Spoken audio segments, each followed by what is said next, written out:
Hey everybody, welcome back to Zach's Hobbies. Here is an update on the third video of the tuna clipper, and you can tell I definitely have made quite a bit of progress since the last time I uploaded a video. So one of the first things I want to do is just talk about the whole entire haul process.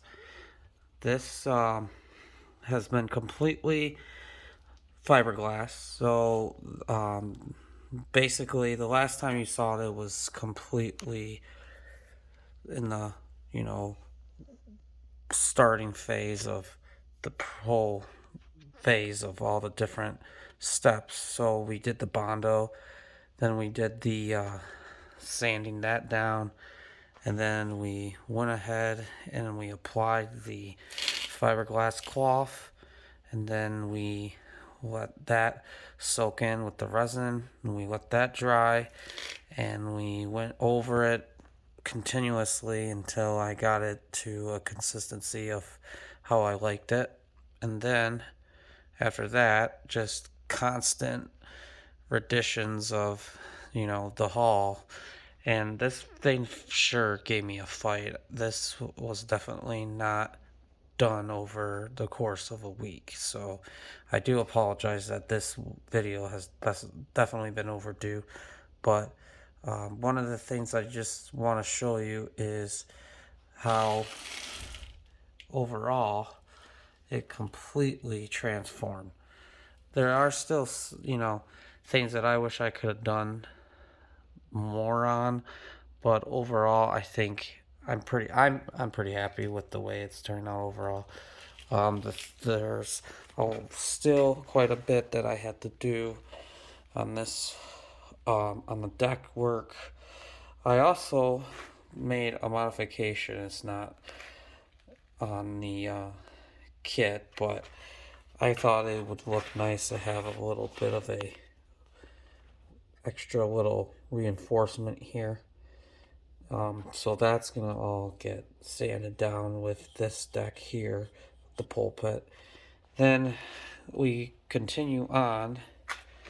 We already kind of talked about this in the last video. For the most part, it's pretty flush. It's definitely not completely perfect, but it's enough that I'm happy with it. I think when I get to the point where I'm ready to, get the superstructure, painted and everything, I think I want to do like a little kind of just a seal right in along the whole seam right here, just to have extra protection for, the weather. And then we move back, we can see that I did quite a bit of alterating in order to make this fit with the sides flush. So that was a little bit of a painstaking process, but just like everything so far on this build, it's been a marathon. And we kind of, while we were waiting for the weather to get better, I also started on the funnel, so that's got quite a bit to go. But it's in its starting phase.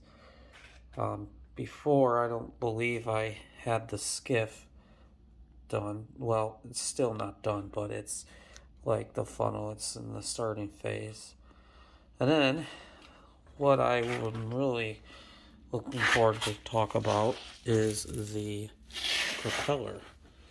So, this propeller was from Harbor Models, which has a ton of different um, accessories and stuff that you can purchase. And the 5 blade I really wanted to go with because I felt that it seemed to be like the most realistic scale choice for this type of boat. And then the rudder, that was more of a pain than I thought it was going to be. The biggest pain about it is having to make sure that these two posts line up perfectly, and then having to solder the rudder on there. Otherwise, it's just you're not going to be able to get the rudder on. So And then the water line, you can kind of see it. So that's completely drawn. A few pointers, if you're gonna do this kit, I would definitely recommend that you go off of the point here, and then I would measure out. It calls for 3 inches and 5/16 from the keel to do the water line, but when I ended up doing that, it ended up being a little bit up here more, and I didn't like that. I thought that didn't look right, so I had to raise the water line just a little bit. Or I'm sorry, I said that wrong. Originally, the water line was too low. It was about right where probably stopped right at the end here, and it went under. That wasn't I wasn't happy with that, so I probably went maybe a 1/8 more up to get this, because I wanted a little bit of the water line on the back here. So that part will be completely under submerged. So the other thing is this rear right here, this cover. This cover is completely removable. So I'm gonna show you what I'm talking about. So right here will be where the rudder servo arm will be. Then the push rod will connect there, and then the servo will be on the other side of this.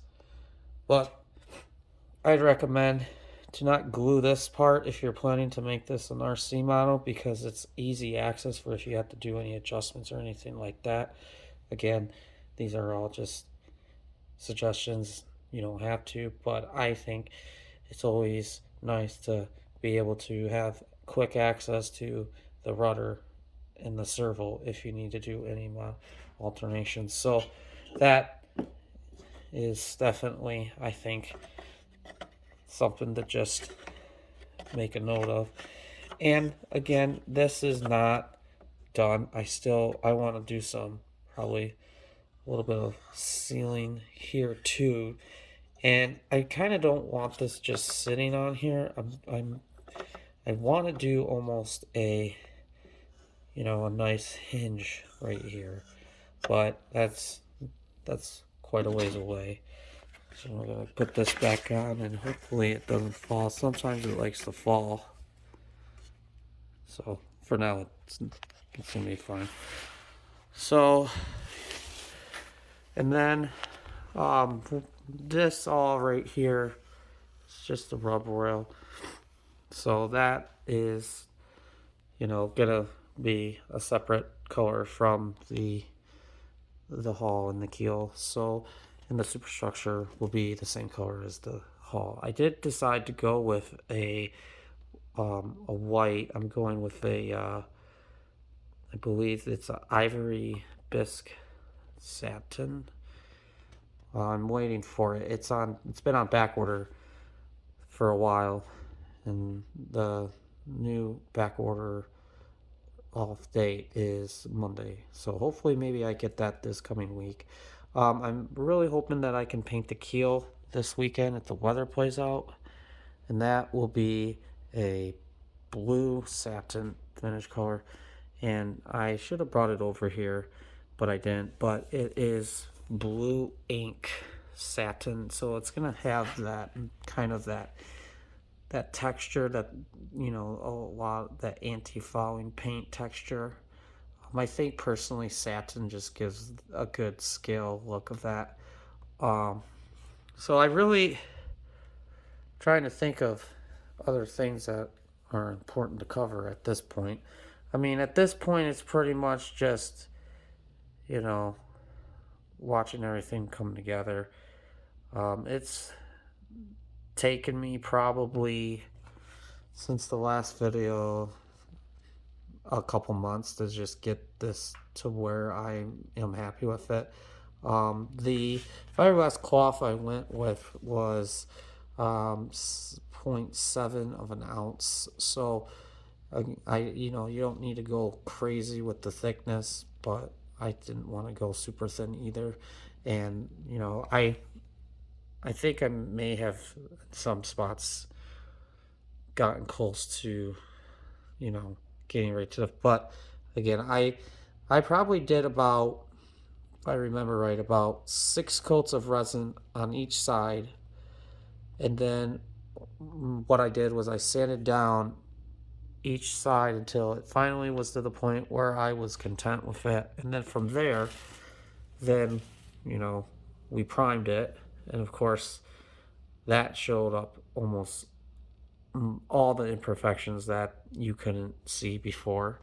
So then it was a matter of going constantly back and forth using spot and glaze, and then just over and over and over again.